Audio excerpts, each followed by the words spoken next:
Hi, boys and girls. Today I'm going to read you a story called Stellaluna. And the reason I'm reading you Stellaluna is because, one, we always see bats around Halloween time. But two, I wanted to tell you about nocturnal animals. And for the next few weeks, we'll be learning about different nocturnal animals. Does anyone know what a nocturnal animal is? They're animals that are awake at night and sleep during the day. So for instance, a bat is a nocturnal animal, an owl, a raccoon, they all come out at night. So let's find out a little bit more about Stellaluna. And I'm also doing it because Halloween is coming up. I know we often see lots of bats around during Halloween. Stellaluna. What's this page called? The title page. I'm going to see if I can get this a little closer so you can see the story and not just me. Oh goodness. Thank you for being patient with me. It's not easy. Aha! I think you can see that better. Okay.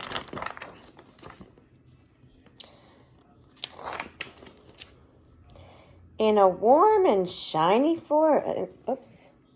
Boy, I need new glasses, I think. In a warm and sultry forest far, far away, there was once a mother fruit bat and her new baby. Oh, how Mother Bat loved her soft, tiny baby. I'll name you Stellaluna, she crooned. Each night, Mother Bat would carry Stellaluna clutched to her breast as she flew out to search for food.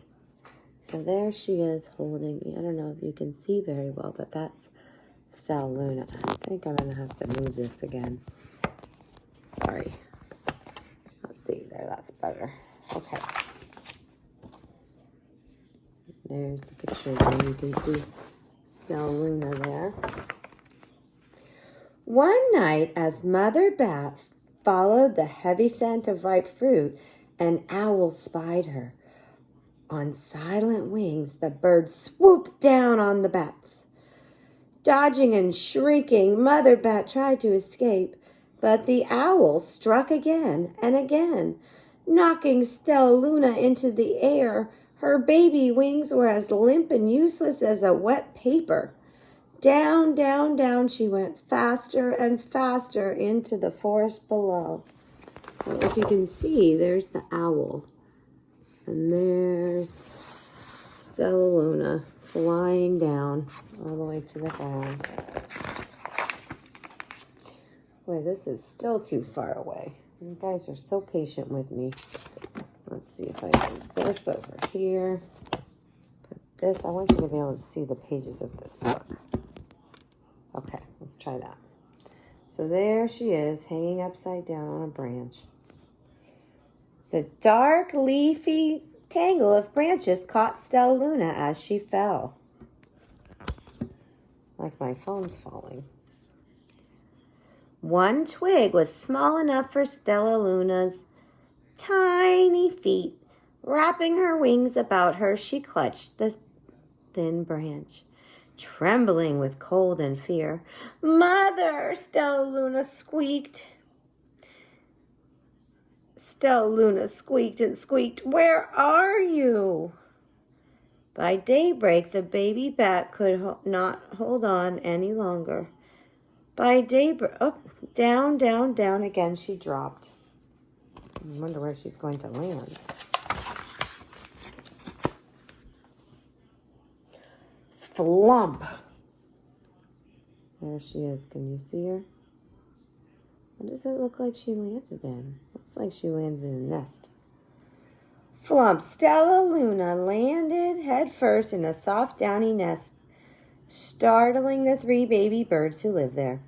Stellaluna quickly clambered to the babble of these three birds, and she listened. "What was that?" cried Flap. "I don't know, but it's hanging by its feet," chirped Flitter. "Shh! Here comes Mama." So she's sitting there in a nest some other animals. Let's find out what happens. So here's a picture. Looks like they're feeding her a bug. She's a fruit bat. Do you think fruit bats like bugs? I wonder. Let's find out. Many times that day, Mama Bird flew away, always reassuring, returning with food for her babies. Stellaluna was terribly hungry, but not for those crawly things that Mama Bird brought. Finally, though, the little bat could bear it no longer. She climbed in the nest, closed her eyes, and opened her mouth. Plop, in dropped a big green grasshopper. Ew. She doesn't like grasshoppers. Here's the next picture. So there she is. She's showing her brothers and sisters, her bird brothers and sisters, how to hang upside down. And does Mama Bird look very happy? Doesn't look like it. Stellaluna learned to be like a bird. She stayed awake all day and slept all night. She ate bugs, even though they tasted awful. Her bat ways were quickly disappearing, except for one thing. Stellaluna still liked to sleep hanging by her feet. Once, when Mama was away, the curious baby birds decided to try it too. When Mama Bird came home, she saw 8 tiny feet gripping the edge of the nest. "Eek!" she cried. "Get back in here this instant. You're going to fall and break your necks." So I don't think she liked them hanging from the side of it. It is kind of dangerous for birds. Oh, look at her. Doesn't she have a cute face? She looks like she's really sorry. Poor Stellaluna. The birds clambered back into the nest. But Mama Bird stopped Stellaluna.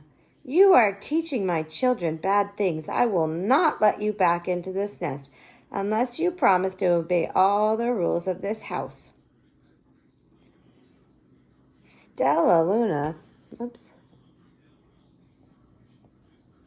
sorry about that. Stellaluna promised. She ate bugs without making faces. She slept in the nest at night, and she didn't hang by her feet. Stellaluna behaved as good as a bird should.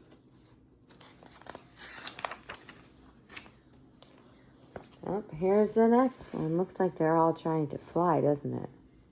Let's find out. All the babies grew quickly. Soon the nest became crowded. Mama Bird told them it was time to learn to fly. One by one, Pip, Flitter, and Flap and Stellaluna jumped from the nest. Their wings worked. "I'm just like them," thought Stellaluna. "I can fly too." So now Stellaluna's kind of happy. Pip, Flitter, and Flap landed gracefully on the branch. Stellaluna tried to do the same. She's not being very graceful, is she? How embarrassing. Look, she keeps trying to stay on that branch, but she keeps falling down. But she's not giving up, is she? "I will fly all day," Stellaluna told herself. "Then no one will see how clumsy I am." The next day, Pip, Flitter, Flap, and Stellaluna went flying far from home. So there they are. "The sun is setting," warned Flitter. "We had better go home or we will get lost in the dark," said Flap. But Stellaluna had flown far ahead and was nowhere to be seen. The 3 anxious birds went home without her. Now, they were a little anxious, means they were a little nervous. They wanted to get home, so they left her out there. All alone, Stellaluna flew and flew until her wings ached and she dropped into a tree. "I promised not to hang by my feet," Stellaluna sighed. So she hung by her thumbs and fell asleep. She didn't hear the soft sound of wings coming near her. What do you think that is? There's some wings coming near her. I hope it's not an owl. You know, owls like to eat bats. "Hey," a loud voice said, "why are you hanging upside down?" That looks silly. There's another bat. Stellaluna eyes opened wide. She saw the most peculiar face. "I'm not upside down, you are," Stellaluna said. Ah, but you're a bat. Bats hang by their feet. You are hanging by your thumbs, so that makes you upside down, the creature said. I'm a bat. I'm hanging by my feet. That makes sense to me, right side up. Stellaluna was confused. Mama Bird told me I was upside down. She said I was wrong. Well, wrong for a bird maybe, but not for a bat. So Stellaluna's finding out that she's a bat now. Wonder what's going to happen. Here's the next page. Look at that. Looks like a bunch of bats. More bats gathered around to see the strange young bat who behaved like a bird. Stellaluna told them her story. You ate bugs? Ew. You slept at night? Wow. How very strange, they all murmured. Wait. Let me look at this child. A bat pushed through the crowd. An owl attacked you, she said. Sniffing Stellaluna's fur, she whispered, You are Stellaluna. You are my baby. Who do you think that is? Is that her mommy? You escaped the owl, cried Stellaluna. You survived? Yes, said Mother Bat as she wrapped her rings around Stellaluna. Come with me and I'll show you where to find the most delicious fruit. You'll never have to eat another bug as long as you live. Oh, they're so happy to be together again. But it's nighttime, Stellaluna squeaked. We can't fly in the dark or we'll crash into trees. We're bats, said Mother Bear. We can see in the darkness. Come with us. Stellaluna was afraid, but she let go of the tree, dropped into the deep, deep blue sky. Stellaluna could see. Wow. She felt as though rays of light shone from her eyes, and she was able to see everywhere on her path. What do you think is going to happen with the birds? Think she'll go back? Soon the bats found a mango tree, and Stellaluna ate the most delicious fruit as much as she could hold. I'll never eat another bug as long as I live, cheered Stellaluna, and she stuffed herself full. I must tell Pip, Flitter, and Flap. The next day, Stellaluna went to visit the birds. Come with me and meet my bat family, said Stellaluna. Okay, let's go, agreed Pip. They hang by their feet and they fly at night and they eat the best food in the world, Stellaluna explained to the birds. As the birds flew among the bats, Flap said, I feel upside down here. So the birds hung by their feet. Wait until dark, Stellaluna said. We will fly at night. Do you think the birds can fly at night? Let's find out. When night came, Stellaluna flew away. Pip, Flutter, and Flap leapt from the trees to follow her. I can't see a thing, yelled Pip. Ah, shrieked Flap. They're going to crash, gasped Stellaluna. I must rescue them. Stellaluna swooped up, grabbing her best friends in the air, and she lifted them to a tree, and the birds grasped at a branch. Stellaluna hung from the limb above them. She saved them, didn't she? So I guess we know that birds can't fly. We're safe, said Stellaluna. Then she sighed. I wish you could see in the dark, too. We wish you could land on your feet, Flitter replied. Pip and Flap nodded. They perched in the silence for a long time. How can we be so different, yet feel so much alike, mused Flitter. And how can we feel so different and be so much alike, wondered Pip. I think this is quite a mystery, Flap chirped. I agree, said Stellaluna, but we're friends, and that's a fact. So even though they're different, is it okay for them to be friends still? Right? Because there's all different kinds of people, and there's all different kinds of animals, and they figured out a way to still be friends even though they're different. So I would like you to now tell that story to someone else, okay? So when you're done, I want you to retell the story to maybe a grown-up or your brother, or your sister, or your grandma, or somebody. Okay? Talk about what happened in the beginning, the middle, and the end. And then later, you'll have a bat activity. You get to make a bat today. Okay? And hang it up in your room or as decoration outside, whatever you'd like to do. All right. Bye for now, boys and girls. I hope you enjoyed the story.